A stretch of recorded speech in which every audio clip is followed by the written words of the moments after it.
오픈AI에서 딥리서치 기능을 출시했습니다. 이름에서도 알 수 있듯이 심층 리서치를 도와주는 기능인데요. 리서치하고 싶은 주제를 프롬프트로 요청하면 사람이 하면 몇 시간 동안 진행할 만한 수준의 멀티 스텝 리서치를 몇십 분 안에 제공을 해준다고 합니다. 사실 이 딥리서치 기능은 구글 제미나이에서 이미 12월부터 제미나이 1.5 프로 버전으로 제공을 해주던 기능이라서 엄청나게 혁신적인 신기능이라고 보기는 어려운데요. 그럼에도 불구하고 기대가 되는 이유는 이 딥리서치 기능이 곧 출시할 오픈AI의 O3 모델을 웹브라우징과 데이터 분석에 최적화해서 만들었기 때문입니다. 새로운 O3 모델을 기반으로 만든 만큼 성능이 기존의 타사에서 제공하는 딥리서치 기능보다 더 뛰어나지 않을까 기대가 되는데요. 오픈AI에서 제공한 벤치마크에 따르면 Humanities Last Exam이라는 전문가 수준의 질문에 대한 테스트에서 26.6%의 정확도로 딥시크나 제미나이 띵킹 모델보다도 훨씬 더 높은 수준의 정확도를 보여줬다고 합니다.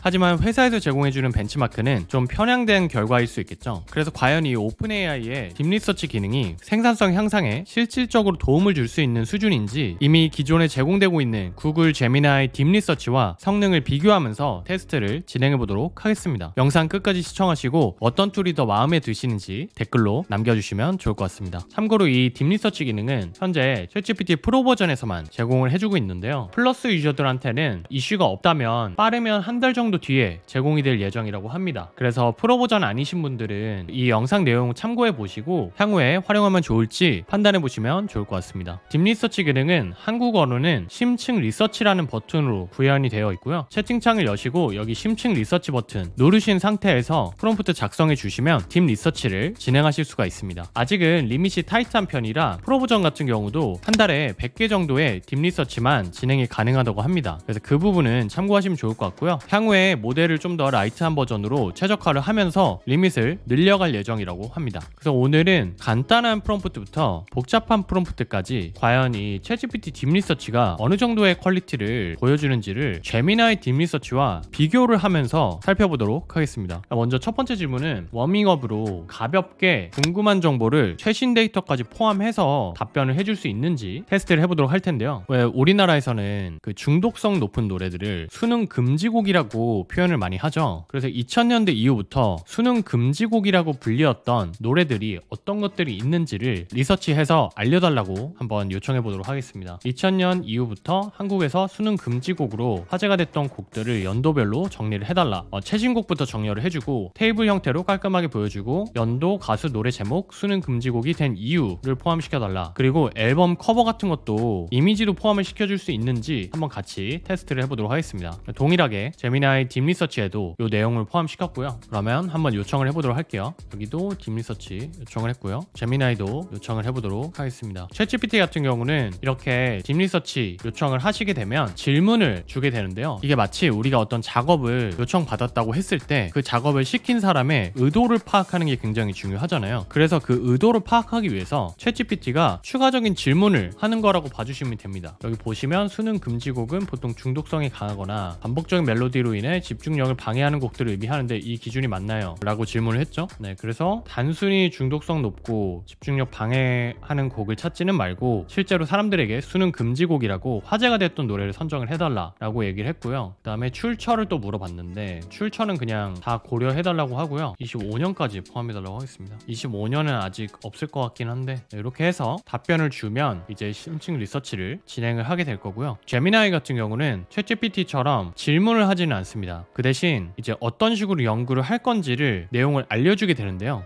진행하는 방식은 얼추 맞는 것 같죠? 그래서 연구 시작 버튼을 눌러주도록 하겠습니다. 네, 그럼 이렇게 둘 다 지금 리서치를 시작을 했고요.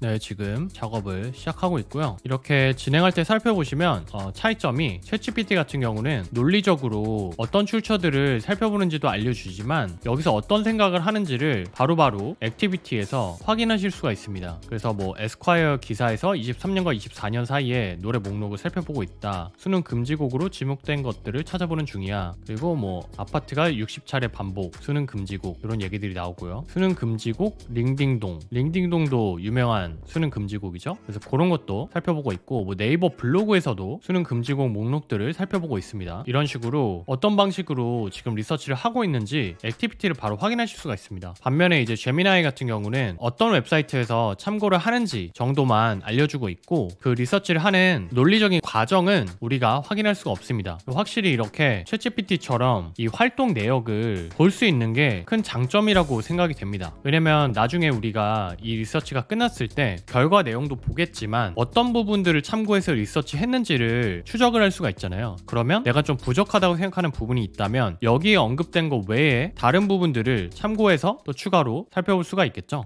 지금 제미나이에서 답변을 해줬는데 텍스트 기반 AI라서 그것을 도와드릴 수 없습니다 라고 답변이 나왔네요. 이게 아마도 앨범 커버를 같이 보여달라고 했더니 이렇게 내용이 뜬 것 같습니다. 그래서 이런 부분들이 조금은 아직 아쉬운 부분인 것 같아요. 사실 앨범 커버가 안 뜨면 그것만 스킵하고 알려주면 좋을 것 같은데, 그래서 앨범 커버에 대한 부분은 삭제를 하고 다시 한번 요청을 해보도록 하겠습니다. 네, 다시 연구 시작을 눌렀고요. 그러면 제미나이 딥 리서치가 다시 수능 금지곡을 찾아보고 있습니다. 그럼 이제 연구 결과가 나오면 비교를 해보도록 하겠습니다. 그 제미나이에서 먼저 리포트가 완성이 됐네요. 그래서 한번 먼저 살펴보도록 하겠습니다. 그래서 수능 금지곡이라는 게 존재하는데 한번 들으면 공부에 집중할 수 없게 만드는 마성의 노래들을 의미한다. 그래서 연도별로 정리를 했다 라고 하면서 알려주고 있는데요. 연도별로 정렬은 잘 해줬는데 곡들 을 보시면 2000년의 거짓말, 2001년의 너를 위해, 성시경 너에게 묻는다, 김종국 제자리 걸음, 원더걸스 노바디, 2AM 죽어도 못 보내, 다 유명한 노래들인 건 맞는데 지코 아무 노래, 이게 그 연도에 히트했던 노래지 수능 금지곡들을 모아놓은 건지는 잘 모르겠거든요. 사실 우리가 대중적으로 이미 알고 있는 유명한 수능 금지곡들이 있잖아요. 뭐 링딩동이라던가 암유어맨, 그리고 뭐 최근에는 아파트, 이런 노래들이 있는데 그런 노래들은 지금 다 빠졌습니다. 그래서 오히려 대표적인 노래들이 빠지고 다른 노래들만 들어가 있다는 게 조금 결과 측면에서는 아쉬운 것 같습니다. 장점도 좀 살펴보면 사실 이 내용은 저는 개인적으로 좀 아쉬운데, 이렇게 지금 여기에 닥스에서 열기를 누르면 구글 닥으로 이 리서치 결과를 바로 내보내기를 하실 수가 있거든요. 그러면 이런 식으로 바로 정리해서 리포트 하나를 받아보실 수가 있습니다. 그래서 이렇게 구글 제품과 연동이 되는 부분은 편리한 기능으로 보입니다. 또 이렇게 테이블로 나오는 것 같은 경우는 구글 시트로 내보내기가 또 바로 되거든요. 그래서 시트 생성하면 시트로 열기 하면 이 곡들에 대한 정보도 이렇게 시트로 바로 뽑으실 수가 있습니다. 그래서 뭐 테이블로 전환하면 이렇게 이쁘게 바로 정리해서 활용하실 수가 있죠. 그래서 이렇게 시트나 구글 도구로 연동이 되는 거는 확실히 제미나이 딥 리서치가 뛰어난 부분인 것 같고요. 다만 사실 가장 중요한 이 곡 선정에 대해서는 아쉬움이 좀 있었다라고 볼 수 있고요. 자, 이번에는 챗GPT에서 정리를 또 해줬습니다. 그래서 정리된 리스트를 한번 살펴보도록 하겠습니다. 챗GPT는 이제 12분 동안 고민을 해서 리스트를 뽑아줬고요. 곡들 살펴보면 24년에 아파트, 그리고 21년에 롤린, 19년에 레드벨벳 짐살라빔, 모모랜드 뿜뿜, IOI 핑미, 뭐 레드벨벳 덤덤, WS501, UR맨, 암열맨, 원더걸스 텔미.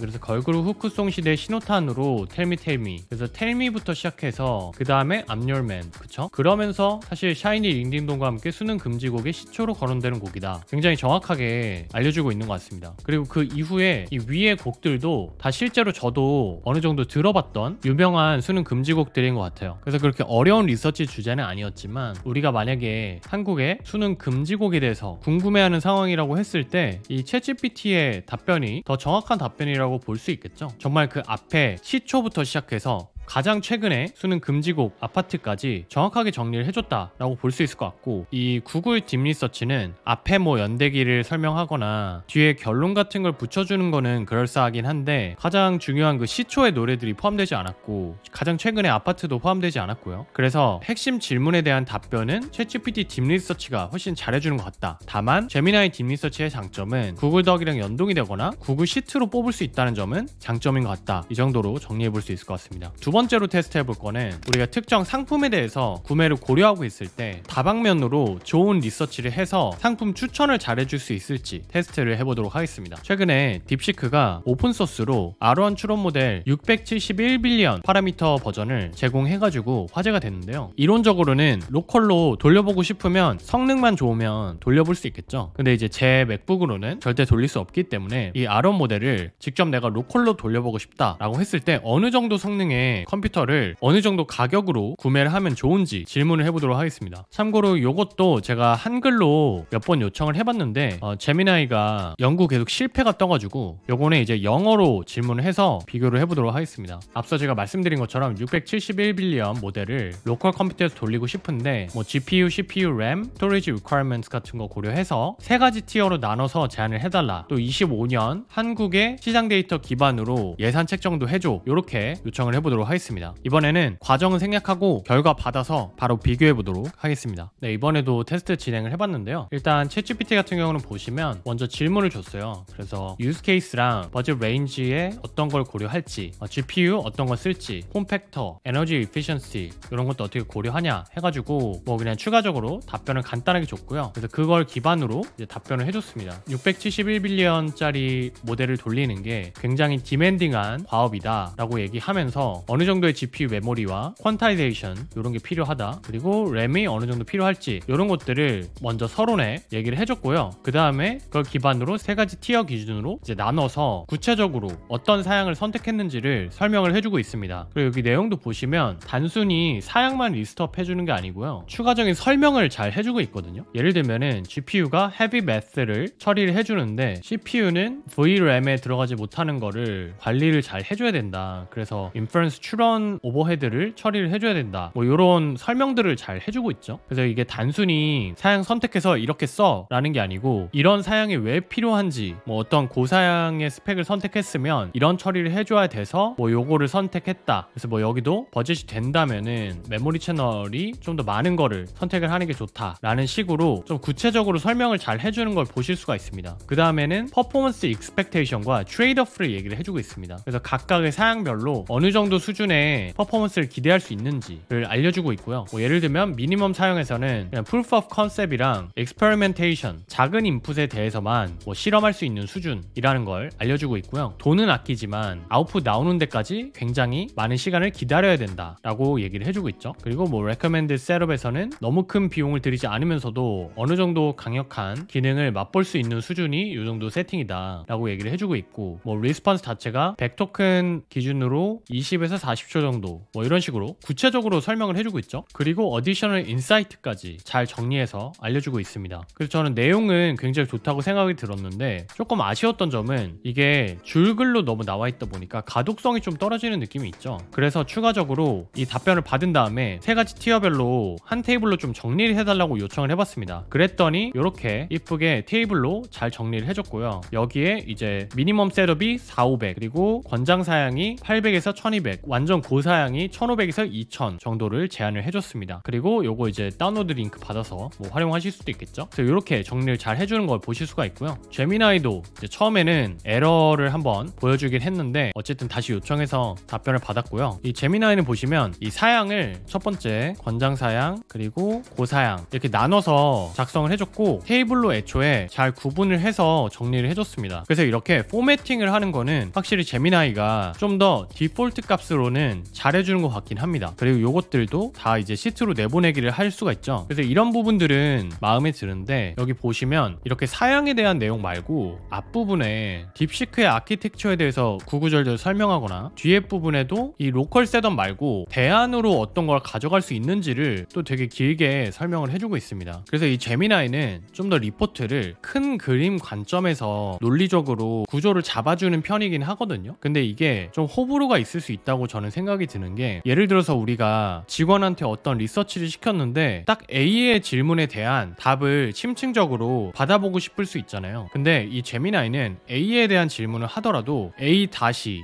A 다시 다시 A 다시 다시 다시까지 다 포함시켜가지고 하나의 리포트로 가져옵니다. 그러면 이제 너무 쓸데없는 내용들이 많이 붙어서 싫어할 수도 있겠죠. 근데 반면에 어떤 분들은 나는 A밖에 요청 안 했는데 A 다시랑 A 다시 다시랑 다 같이 포함해서 리포트를 주면 더 이해하기 좋고 친절하다라고 느끼실 수도 있겠죠. 그래서 이건 호불호가 있을 수 있다고 생각하는데 저는 개인적으로는 핵심에 대해서 더 깊은 인사이트를 주는 거를 선호하는 편이기 때문에 이렇게 앞뒤로 제가 요청하지 않은 내용들이 오는 거는 개인적으로는 좀 별론 것 같습니다. 차라리 이 사양에 대해서 더 구체적으로 적어줬으면 좋았을 것 같은데 챗GPT 같은 경우는 이 사양별로 굉장히 구체적으로 내용들을 적어줬잖아요. 근데 여기 제미나이는 비교해 보시면 막상 이 사양에 대한 정보는 되게 간단하게만 블랙 포인트로 정리가 되어 있거든요. 그래서 왜 이 모델이어야만 했는지를 알기가 어렵습니다. 그래서 이런 부분들이 저는 개인적으로 아쉬웠던 것 같고요. 챗GPT가 포매팅은 조금 아쉽지만 내용 자체는 여기서도 확실히 더 괜찮았던 것 같습니다. 이번에는 상품 추천뿐만 아니라 특정 시장의 트렌드에 대해서 분석하고 전략 수립까지 도와줄 수 있는지도 테스트를 해보도록 하겠습니다. 예를 들어서 제가 2025년에는 쇼폼으로도 컨텐츠를 제작하고 싶다고 가정을 해보고 쇼폼 컨텐츠 제작을 위한 전략 수립을 도와줄 수 있는지 테스트를 해보도록 할게요.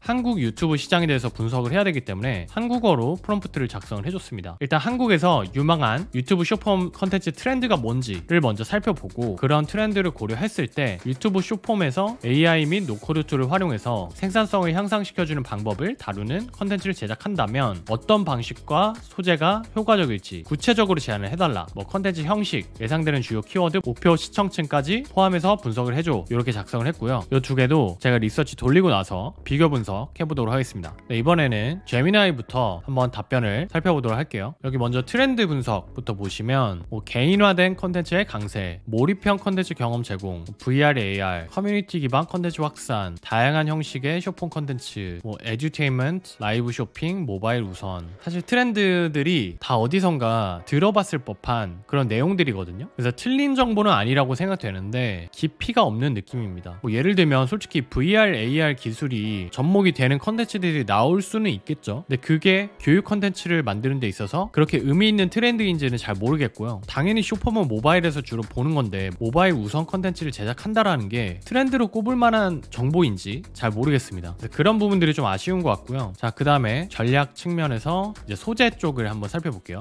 소재를 보시면 AI 툴 활용 팁, 노코드 툴 활용 팁, 실제 사례 이런 식으로 나눠가지고 영상에서 다룰 만한 소재들을 리스트업을 해주고 있는데요. 여기도 아까와 마찬가지로 다 말이 안 되는 예시들은 아닌데 굉장히 정보들이 1차원적인 것 같습니다. 예를 들면 이렇게 쇼폼 영상 제작을 하는 AI 툴을 소개를 해준다고 써 있어요. 이런 기능을 소개한다. 그럼 어떻게 소개를 해야 효과적일지 뭐 이런 거에 대한 인사이트는 전혀 없죠. 그냥 이런 거 만들어 봐 하는 수준입니다. 그래서 제가 보기에는 요 정도 답변은 딥 리서치라고 하기보다는 라이트 리서치가 아닌가라는 생각이 좀 들고요. 그 뒤에도 챌린지랑 컨시더레이션 이런 거 얘기해 주는데 이런 윤리적 문제, 기술 의존성 심화, 인간 감독의 필요성 뭐 다 맞는 말이긴 한데 아무 도움이 안 되는 정보죠. 이런 것도 마치 직접 생각하지 않고 그냥 어디서 복사 붙여넣기 한 느낌이라는 느낌을 지울 수가 없습니다. 그래서 사실상 한마디로 하면 딥 리서치가 아니라 라이트 리서치였다 라고 평가할 수 있을 것 같고요. 챗GPT 쪽도 한번 답변 어떻게 했는지 살펴볼게요. 요거는 6분 만에 답변을 해줬고요. 출처 18개를 참고를 했는데 먼저 트렌드 쪽에서는 쇼폼 전체의 급성장과 영향력에 대해서 설명을 해주네요. 단순히 설명해주는 게 아니고 굉장히 구체적으로 뭐 한국에서 이용자들이 영상 컨텐츠 중 쇼폼 비중이 굉장히 늘었다. 70.7%. 그리고 시간을 얼마나 소비하고 있고 출퇴근길에 20분 동안 1분짜리 요약 드라마를 몰아본다. 이런 소비 패턴도 등장했다. 라는 식으로 구체적으로 이제 어떻게 쇼폼 컨텐츠가 영향력이 확대되고 있는지를 설명해주고요. 그 다음에 우리가 궁금했던 내용이죠. 이 쇼폼 트렌드 그 중에서도 교육 분야에서 쇼폼 트렌드가 어떻게 되고 있는지를 얘기를 해주고 있습니다. 뭐 예를 들면 마이크로 러닝, 복잡한 개념을 1분 내외로 쉽게 설명해 주는 거, Learn on TikTok 해시태그 캠페인, 이렇게 실질적으로 교육 분야에서 어떤 트렌드가 있는지를 설명해 주는 게 인상적인 것 같고요. 그 다음에 다른 산업의 인기 트렌드에서 교육 컨텐츠에 적용할 만한 트렌드들도 이렇게 뽑아서 알려주고 있습니다. 뭐 챌린지형 컨텐츠가 있으니까 하루 한 개 영어 단어 외우기 챌린지처럼 참여형 학습 캠페인으로 활용해보면 좋을 것 같다. 아니면 교육 컨텐츠도 스토리텔링 기법을 활용해서 지식 전달에 이야기를 입혀보면 어떠냐. 이런 식으로 구체적으로 다른 산업의 인기 트렌드가 어떻게 교육 컨텐츠에서 적용해 볼 수 있을지 예시를 알려주고 있고요. 소재 제작 쪽도 보면 아까는 제미나이는 그냥 단순히 뭐 AI 툴, 노코드 툴 이런 식으로 나눠줬잖아요. 근데 여기는 보면 이 컨텐츠의 형식을 좀 더 그럴싸하게 구분을 해주고 있거든요. 뭐 튜토리얼 형식인지, 케이스 스터디 형식인지, 실전 활용 팁 모음인지, Q&A인지, 업무 상황을 재현하는 건지 이렇게 구분을 해줬고 내용도 훨씬 구체적으로 제안을 해주고 있습니다. 있습니다. 챗GPT로 30초 안에 이메일 요약하는 법, 노코드 툴 메이크로 일정 자동화하기. 이렇게 주제도 그럴싸하지만 주제만 던져주는 것도 아니고 이 연출 기법을 구체적으로 설명을 해주거든요. 뭐 화면 녹화 자막을 통해서 스텝 1, 2, 3 진행을 빠르게 보여줘라. 그리고 쇼폼은 구구절절한 설명보다 화면 데모랑 간결한 캡션이 효과적이며 처음 3초 안에 결과물을 먼저 보여줘서 흥미를 유발한 뒤 과정 요약을 이어가는 연출이 좋다. 굉장히 도움이 되는 인사이트죠. 그래서 이런 부분들이 확실히 챗GPT가 라이트 리서치가 아니라 딥 리서치를 해주는 것 같습니다. 이런 것도 재밌는 것 같아요. 뭐 짧은 꽁트 형태로 해가지고 AI 노코드 툴을 쓰기 전과 후의 업무 풍경을 극적으로 보여주는 연출을 해보는 건 어떠냐. 그래서 뭐 엑셀로 수작업으로 복사 붙여넣기 하다가 뭐 그 다음에 이제 AI 자동화로 칼퇴하는 모습을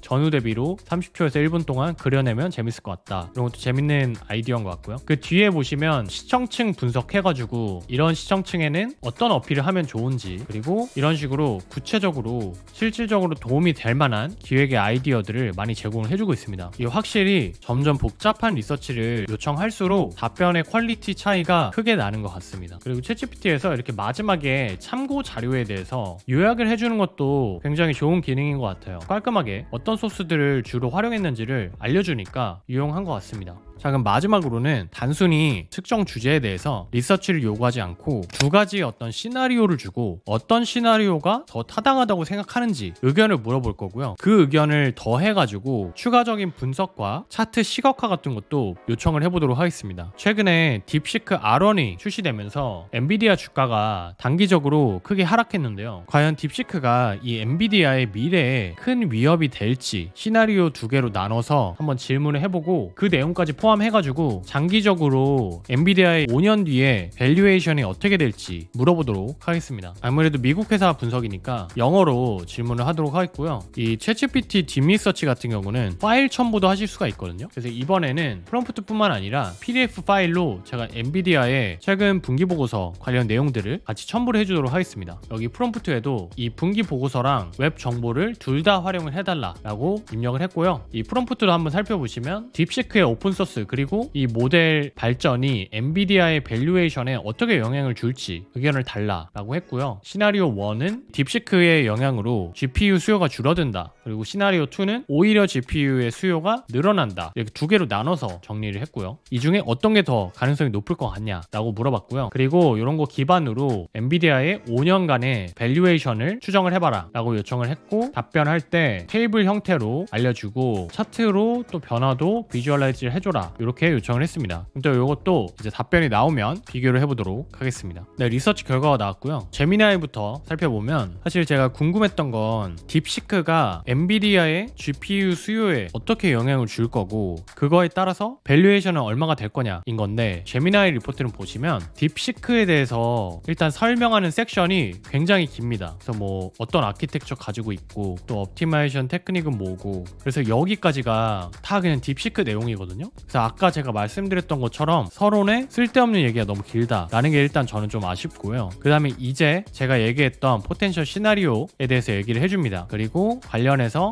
여러 가지 요소를 고려해야 되는데 그 요소들을 이렇게 설명을 해주고 있고요. 그래서 결론적으로는 시나리오 2 오히려 GPU 수요가 늘어날 거다라고 예측을 하고 있습니다. 그 다음에 이제 밸류에이션 쪽으로 넘어가는데요. 일단 밸류에이션에 대해서 정보가 너무 없습니다. 뭐 가정하는 것들이 굉장히 짧고 그 다음에 이제 그냥 테이블만 딱 주거든요. 근데 테이블에 보시면 여기 시가총액이랑 주가 정보가 완전 틀린 것 같아요. 왜냐면 지금 엔비디아 주가가 $120 수준이거든요. 근데 지금 스탁 프라이스가 $5,600, 뭐 베스트 케이스는 $33,600. 물론 이렇게 되면 좋을 수 있겠지만 이게 사실 말이 안 되는 숫자죠. 그리고 마켓캡도 100트릴리언, 뭐 300트릴리언, 800트릴리언 난리가 났는데 이 말이 안 되는 숫자거든요. 계산식이 잘못된 것 같아요. 그래서 여기 밑에 보면 뭐 레비뉴 값들은 제대로 가져오고 있는데 테이블 생성을 할 때 헐리시네이션이 생긴 것 같습니다. 근데 사실 가장 중요한 게 이 밸류에이션 테이블인데 여기서 헐리시네이션이 났다는 거는 굉장히 아쉬운 부분인 것 같고요. 그리고 마지막에 또 이렇게 결론을 길게 써주죠. 사실 가장 중요한 건 시나리오 부분이랑 밸류에이션인데 밸류에이션에서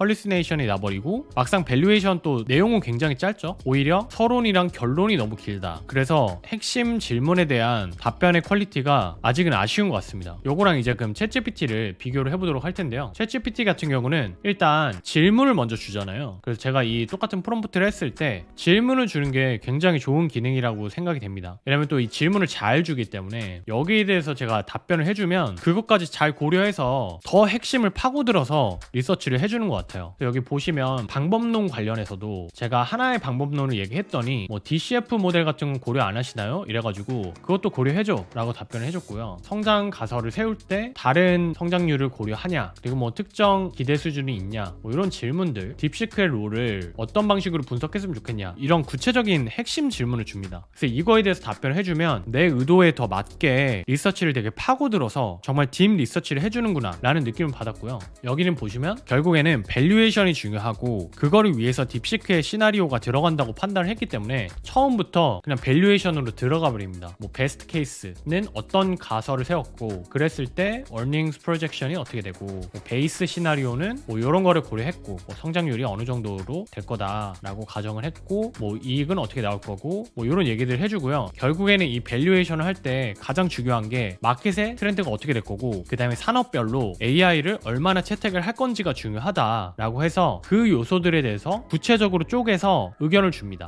생성형 AI와 데이터 센터의 수요가 어떻게 될 것 같은지, AI가 헬스케어나 뭐 과학 분야에서 어떻게 쓰일지, 자율주행 자동차, 그리고 피지컬 AI, 뭐 이런 것들. 그 다음에 이제 GPU 디맨드 시나리오라고 해가지고 요게 이제 딥시크가 의문을 제기한 GPU 수요가 어떻게 될 거냐에 대해서 시나리오 1이랑 2에 대해서 또 굉장히 자세하게 비교를 해줍니다. 그리고 결과적으로는 이제 시나리오 2 GPU 수요가 더 늘 것 같은 게 더 그럴싸한 예측이다 라고 얘기를 해주고 있고요. 그 다음에 이제 밸류에이션 프로젝션 마지막에 해주는데 굉장히 깔끔하게 수치를 정리해주고요. 뭐 5년간 레비뉴 성장률이 연평균 얼마가 나올지에 대한 가설과 그거에 따라서 뭐 매출 예측, 넷 인컴 예측, 멀티플 예측, 그리고 시가총액이랑 스탁 프라이스. 지금 스탁 프라이스가 120 수준이니까 여기 베이스 케이스 보시면 지금 수준이랑 얼추 비슷하죠. 그리고 베스트 케이스는 2배 이상 오르는 거고요. 그래서 이게 확실히 말이 되죠. 그리고 월스 케이스 시나리오는 $30까지도 가네요. 어쨌든 이 숫자가 훨씬 말이 되죠. 그래서 헐리스네이션이 없다고 느껴지고요. 마지막에 이렇게 최종적으로 요약도 해줍니다.